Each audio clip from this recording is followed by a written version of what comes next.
Додека за поголемиот дел граѓани продолжениот празничен викенд минува во знакот на одмор и релаксација, за четирите ѕидови на неколку македонски домови се одвивала вистинска драма. Последниот полициски билтен на МВР открива црна статистика, дури 5 лица беа приведени во само едно деноноќие под сомнение за семејно насилство. Физички напади врз сопружници, мајки, деца и блиски роднини во неколку градови низ земјава повторно го алармира општеството. Но дали празниците се единствениот тригер за ваквите грозоморни слики?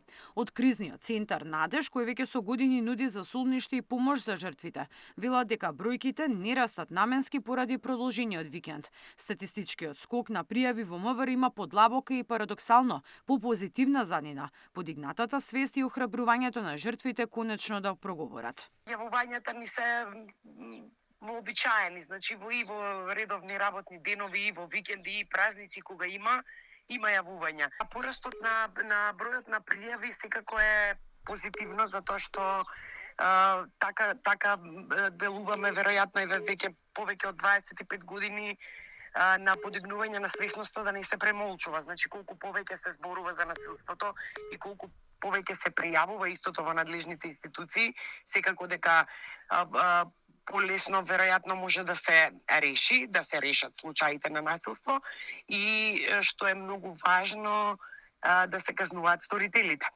Кризниот центар Надеж останува отворен 24 часа, 7 дена во неделата. Нивната SOS линија често е првиот спас за оние кои се наоѓаат во безизлезна ситуација, а немаат храброст или знаење како директно да се соочат со институциите. И јавувањата кај нас најчесто се барање за упатување, каде да пријавам, што треба да направам.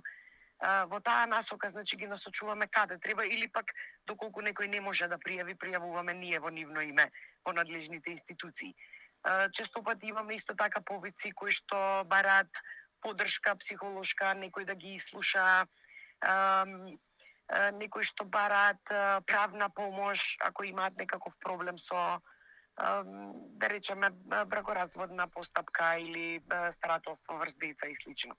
Во последно време се забележува нов тренд кај жртвите и сведоците на насилство, се почесто се користи официјалниот државен број за итни случаи 112, што укажува на тоа дека граѓаните бараат брза, директна и институционална реакција на терен во моментот кога се случува кризата.